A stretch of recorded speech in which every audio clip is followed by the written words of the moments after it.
주인공 창식은 나이 43살에 결혼도 한 번 못 해보고 젊은 시절 패기 넘치게 시작했던 사업은 있는 돈, 없는 돈 다 끌어모아 투자했지만 결국 쫄딱 망해버렸죠. 이제 그에게 남은 건 텅 빈 통장과 막막한 현실. 그리고 갈 곳 없는 신세뿐이었네요. 창식은 원래 여자라면 사족을 못 쓰는 사람이었어요. 젊을 때부터 여자에 대한 관심이 남달랐고 늘 여자친구가 끊이지 않았죠. 하지만 30대 중반에 얼굴도 이쁘고 속궁합도 찰떡이었던 여자를 만나 결혼까지 생각하였지만 현실은 드라마처럼 아름답지만은 않았죠. 여자의 집안에서 결혼을 완강하게 반대하고 나섰거든요. 아파트 하나 제대로 장만 못하는 남자한테 우리 딸을 보낼 순 없다. 당시 변변한 집 한 칸 없이 전세살이를 전전하던 창식이 그들의 눈에 차지 않았던 거예요. 사랑하던 여인을 잃은 창식은 슬픔에 빠졌고 반년 가까이 집구석에 처박혀 술만 마시고 신세한탄하기에 바빴지요. 그러다 문득 돈을 벌어야겠다는 생각이 든 거예요. 세상엔 돈이 전부야. 돈만 있으면 원하는 건 뭐든지 가질 수 있어. 창식은 뼈저리게 깨달았죠. 세상은 냉정하고 결국 돈이 전부라는 것을요. 흙수저였던 창식은 그저 그런 자신의 삶에서 벗어나고자 다니던 회사를 가감히 그만두었고 친구에게 선술집 인수를 제안받았어요. 시내 한복판. 사람들이 북적이는 번화가에 괜찮은 선술집이 매물로 나왔다고 귀띔해줬어요. 권리금은 1억 5천만 원. 적지 않은 돈이었지만 친구는 그 선술집의 위치와 앞으로의 발전 가능성을 높게 보고 창식에게 적극적으로 추천하더라고요. 창식은 깊은 고민에 빠졌어요. 권리금의 보증금, 인테리어 비용까지 생각하면 3억 원이 훌쩍 넘는 거액이었으니까요. 그 돈은 창식의 전 재산과도 같았어요. 실패할지도 모른다는 불안감이 엄습했지만 동시에 가슴속 깊은 곳에서는 뜨거운 욕망이 꿈틀거렸죠. 마지막 기회일지도 모른다는 생각, 그리고 성공에 대한 강렬한 갈망이 그의 마음을 사로잡았던 거예요. 결국 창식은 친구의 제안을 받아들이기로 결심했어요. 은행에서 대출을 받고 여기저기 돈을 빌려 간신히 인수 자금을 마련했죠. 오픈과 동시에 밀려드는 손님으로 하루 매출이 150만 원은 거뜬히 찍는 걸 보고 창식은 웃음이 절로 나왔죠. 참나, 돈 버는 게 이리도 쉬웠던 말인가. 진작 장사를 시작했더라면, 그랬더라면 사랑하는 여자와 헤어지는 일도 없었을 텐데. 후회가 밀려왔지만 이미 엎질러진 물이었어요. 이제 중요한 건 후회가 아니라 앞으로 어떻게 하느냐였죠. 장사가 점점 더 잘 되자 주변 사람들이 여자를 소개시켜주겠다는 말을 하기 시작했어요. 가게 손님 중에도 창식에게 은근히 관심을 보이는 여자들이 꽤 있었죠. 돈을 벌기 시작하니 세상이 완전히 달라 보이는 것 같았어요. 사람들의 태도가 180도 바뀌었고 여자들이 먼저 그에게 호감을 표현했죠. 창식은 다시 한번 돈의 위력을 실감했네요. 창식은 학창 시절부터 여자라면 물불 안 가리는 걸로 유명했어요. 오는 여자 막는 법 없고 가는 여자 붙잡는 일 없이 자유분방한 연애를 즐겼거든요. 심지어 친구와 헤어진 여자친구와 스스럼 없이 사귀는 경우도 많았고 못생겼다고 아무도 거들떠 보지 않던 여자들도 창식이가 좋다고 하면 웬만하면 거절을 하지 않아서 멍멍이 같은 놈이라는 소리를 듣기도 여러 차례였지요. 그런 창식에게 결혼은 애초부터 어울리지 않는 옷이었을지도 모르겠네요. 결혼은 무슨 얼어 죽을 결혼. 그냥 지금처럼 맘에 드는 여자 실컷 만나고 즐겁게 살자. 창식은 결혼 생각은 아예 머릿속에서 지워버렸어요. 대신 자신에게 다가오는 여자들을 만나 정신없이 데이트를 즐기기 시작했죠. 창식의 얼굴은 그럭저럭 생긴 편이었는데 다른 매력이 있었죠. 능글맞으면서도 유머러스한 입담, 부드러운 매너, 그리고 왠지 모르게 편안함을 주는 분위기가 여자들에게 어필했던 것 같아요. 그리고 한 번도 안 거쳐간 여자는 있어도 한 번만 거쳐간 여자는 없을 정도로 여자 다루는 솜씨도 수준급이었거든요. 장사가 잘 될수록 창식은 점점 가게 일은 뒷전이 되어 매니저에게 맡기고 여자 만나는데 집중하고 해외여행 다니고 친구들 만나 흥청망청 돈 쓸어 다니느라 바빴죠. 그렇게 5년을 망나니처럼 지내게 된 거예요. 바로 그때 누구도 예상치 못했던 엄청난 불행이 닥쳐왔어요. 전 세계를 휩쓴 코로나19 팬데믹이었죠. 늘 손님들로 북적이던 가게는 거짓말처럼 텅 빈 공간으로 변해버렸어요. 사회적 거리두기, 영업시간 제한, 그리고 사람들의 외출, 자제 분위기가 겹치면서 가게 매출은 순식간에 바닥을 쳤죠. 창식은 처음에는 별일 아니라고 생각했어요. 괜찮아.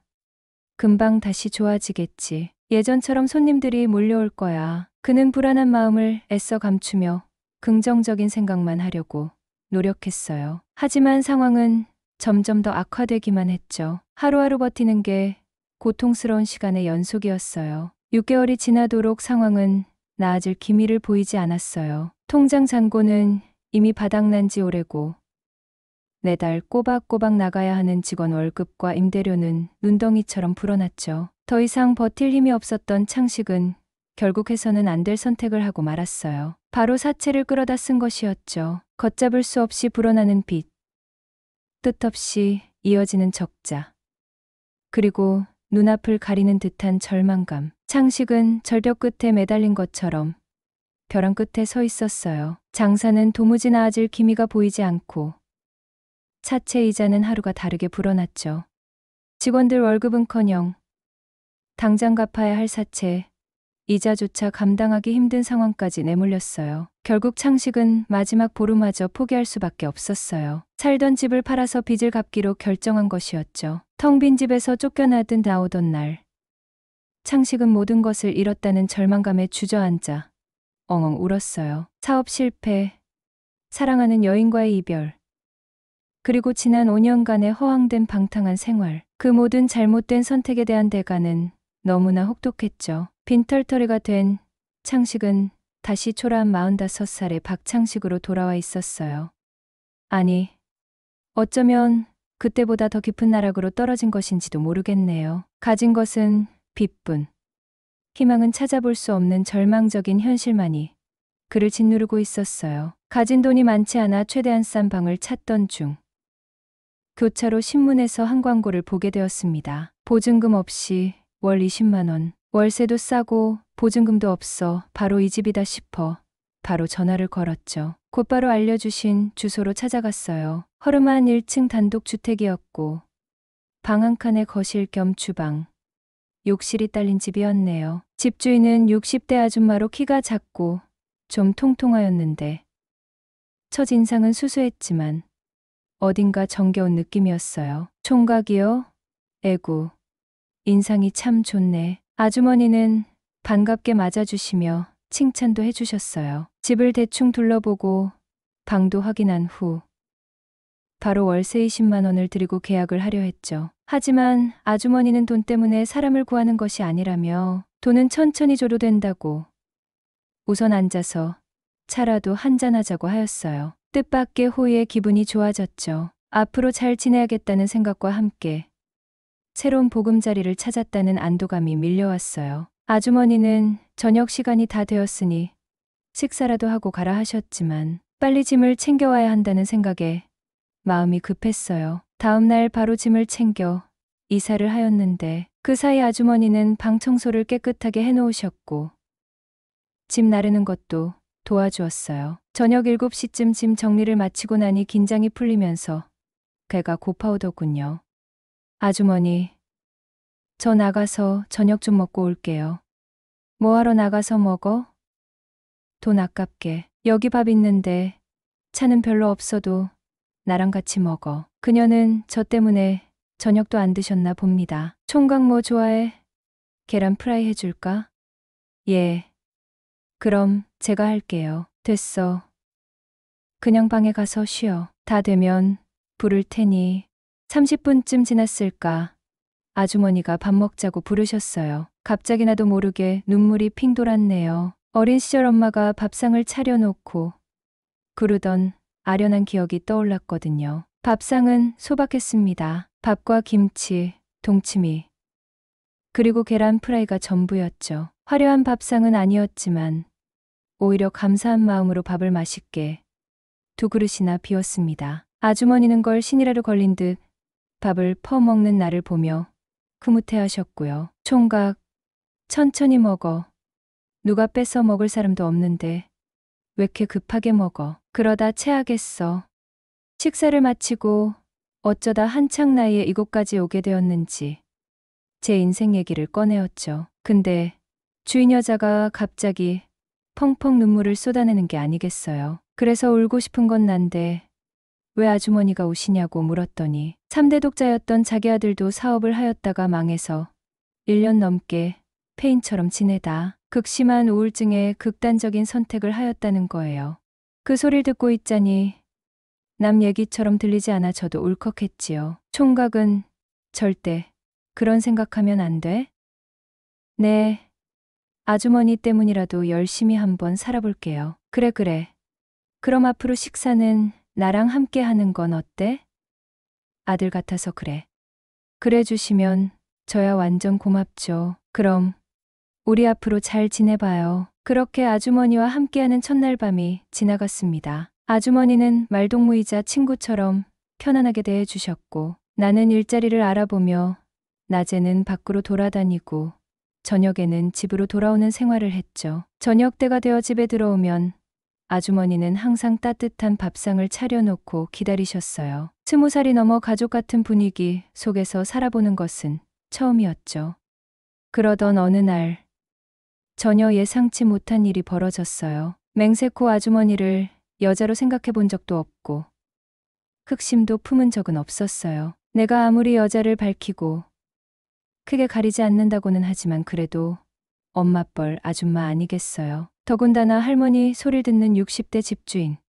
그날 저녁 아주머니와 함께 저녁 식사를 마치고 각자 방으로 돌아왔죠. 1시간쯤 지났을까요? 밖에서 아주머니의 힘없는 목소리가 들려왔어요. 총각. 걱정되는 마음에 얼른 안방으로 달려갔죠. 방문을 열자 아주머니가 침대에 엎드린 채 신음하고 계셨어요. 아주머니, 왜 그러세요? 어디 아프세요? 아이고, 내가 허리가 삐끗했나 봐. 꼼짝을 못하겠네. 아주머니는 식은땀을 흘리며 괴로운 표정을 지으셨어요. 아까 오후에 텃밭에서 김장 배추 뽑다가 그랬나. 갑자기 허리가 찌릿하더니 아이고, 자세히 보니 아주머니는 정말 침대에 엎드린 채 꼼짝 못하고 계셨네요. 얼굴은 창백했고 식은땀까지 흘리시는 걸 보니 꽤 심하게 삐끗하신 것 같았죠. 어쩌다 이렇게 되셨어요? 병원은 가보셨어요? 걱정스러운 마음에 물었죠.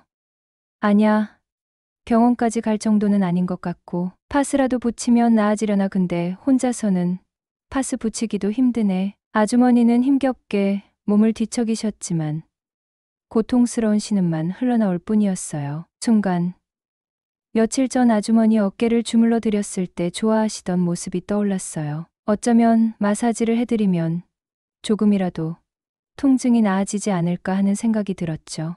아주머니, 혹시 제가 마사지라도 좀 해드릴까요? 전에 어깨 주물러 드렸을 때 시원하다고 하셨잖아요. 허리도 좀 주물러 드리면 어떠실까요? 조심스럽게 여쭤봤어요. 총각이 마사지를 괜찮겠어? 괜히 귀찮게 하는 건 아닌지. 아니에요. 전혀 안 귀찮아요. 오히려 제가 해드릴 수 있다면 뭐든지 해야죠. 꼼짝도 못 하시는 것 같은데 그냥 보고만 있을 수는 없잖아요. 그럼 정말 고맙지. 혹시라도 괜찮다면 부탁 좀 해도 될까? 네. 그럼요. 침대에 편하게 엎드려 계세요. 제가 최대한 조심스럽게 해드릴게요. 순간 심장이 두근거리는 것을 느꼈죠. 단순히 아픈 아주머니를 돕는다는 생각 외에 묘한 설렘과 긴장감이 동시에 느껴졌어요. 괜찮으세요? 아프시면 말씀하세요. 최대한 부드러운 목소리로 물으며 마사지를 시작했어요. 처음에는 어색하고 조심스러웠지만 점차 손길이 익숙해지면서 부드럽고 리드미컬하게 아주머니의 허리를 주무르기 시작했죠. 시원하네. 아, 거기 조금만 더 살살 마사지를 받는 동안 야릇한 상상력이 샘솟았죠. 얇은 잠옷 아래로 드러나는 굴곡진 등 라인. 더 이상 아주머니가 동네 친한 누나나 엄마처럼 느껴지지 않았어요. 제 눈앞에는 아프지만 왠지 모르게 섹시하고 매혹적인 한 명의 여자가 누워있을 뿐이었죠. 나도 갈 때까지 갔구나. 이제 60대 아줌마도 이성으로 느껴지니 말이야. 점점 마사지하는 손길이 대담해졌어요. 총각 정말 손이 야무지네. 아주머니는 칭찬인지 신음인지 모를 말을 중얼거리셨어요. 눈은 감고 있었지만 붉어진 얼굴은 왠지 모르게 상기되어 있는 듯했죠. 마사지가 절정에 달했을 때 저도 모르게 아주머니의 귓가에 대고 속삭였어요. 아주머니, 혹시 좀 괜찮아지셨어요? 아주머니는 눈을 감은 채 고개를 살짝 끄덕이셨어요. 그리고 아주 작은 목소리로 거의 들리지 않을 만큼 나지막하게 덧붙였죠. 덕분에 몸이 다 녹는 것 같네. 더 이상 이성적인 판단은 의미가 없었어요. 제 안에는 오직 뜨겁게 타오르는 욕망만이 가득 차 있었죠. 이후 아주머니는 움찔했지만 저를 밀어내지는 않으셨어요. 오히려 가늘게 떨리는 손으로 제 팔을 살며시 잡는 거 있죠. 그날 밤 저희는 서로에게 모든 것을 허락했어요. 다음 날 아침 눈을 떴을 때 옆에는 아주머니가 없었어요. 아주머니는 아침 식사를 준비하고 계셨어요. 어제 아팠던 사람은 어디에도 없고 평소처럼 밝고 활기찬 모습이었죠. 저를 발견하시자 아주머니는 환하게 웃으시며 아침 인사를 건네셨어요. 어머, 일어났어? 늦잠 잤네, 총각. 저는 어색하게 웃으며 네, 아주머니는 괜찮으세요? 허리는 좀 어떠시고요? 어젯밤에 총각 덕분에 싹 나았지 뭐. 역시 젊은 손은 약손이라더니 정말 용하네.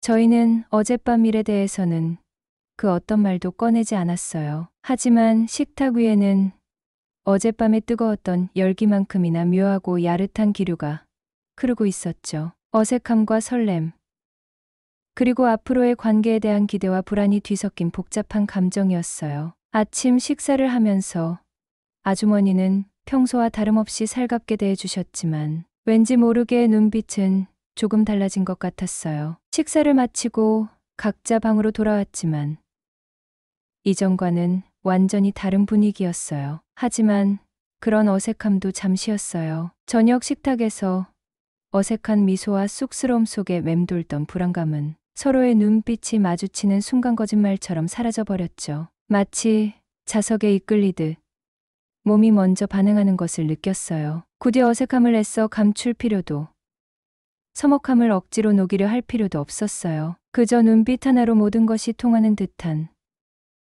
묘한 이끌림이었죠. 처음이 어렵다고 했던가요? 정말 그랬어요. 아니, 쉬웠다기보다는 자연스러웠다고 해야 할까요? 말이 필요 없었어요. 어쩌면 서로가 서로에게 보내는 눈빛, 숨결, 작은 몸짓 하나하나가 이미 모든 것을 말해주고 있었는지도 모르겠어요. 사실 어젯밤은 상상 이상으로 정말이지 너무나 좋았거든요. 그게 단순히 오랜만이어서 그런지 아니면 정말 아주머니와 합이 기가 막히게 잘 맞아서 그랬던 건지는 알 수 없었죠. 솔직히 다시 한번 확인해보고 싶은 마음이 간절했어요. 혹시나 어젯밤의 황홀경이 꿈결처럼 사라져 버릴까, 덧없는 환상이었을까 불안하기도 했고요. 하지만 그런 불안은 기우에 불과했어요.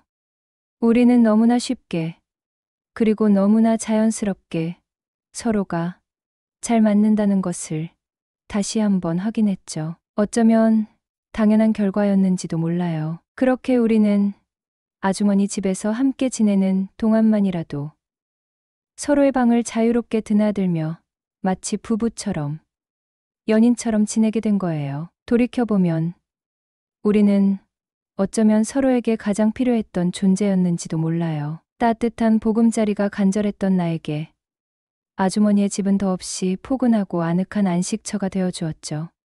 매일 아침 따뜻하게 차려지는 밥상은 텅 비어있던 내 마음까지 따스하게 채워주는 듯했어요. 그리고 아주머니, 연상녀만이 줄 수 있는 그 깊고 풍부한 만족감은 솔직히 이전에는 상상조차 해본 적 없는 새로운 세계였죠. 그렇게 1년이 훌쩍 넘는 시간을 아주머니와 함께 지내고 있어요. 돌이켜보면 지난 1년은 내 인생에서 가장 안정감 있고 가장 여유로운 시간들이었던 것 같아요. 더 이상 불안에 떨거나 외로움에 몸부림치지 않아도 돼요. 아침이면 따뜻한 밥상이 기다리고 저녁이면 포근한 품에 안겨 하루의 피로를 씻어낼 수 있으니까요. 어쩌면 인생은 정말 알 수 없는 것 같아요. 예상치 못한 순간, 예상치 못한 사람이 내 삶에 불쑥 나타나 이렇게 따뜻하고 행복한 일상을 선물해 줄 줄은 정말 상상도 못했으니까요. 앞으로 아주머니와 함께할 시간이 얼마나 더 남아있을지는 알 수 없지만 지금 이 순간만큼은 이 따스하고 평온한 행복을 마음껏 누리고 싶어요. 어쩌면 이것이 내가 그토록 오랫동안 찾아 헤매던 진정한 삶의 행복일지도 모르니까요.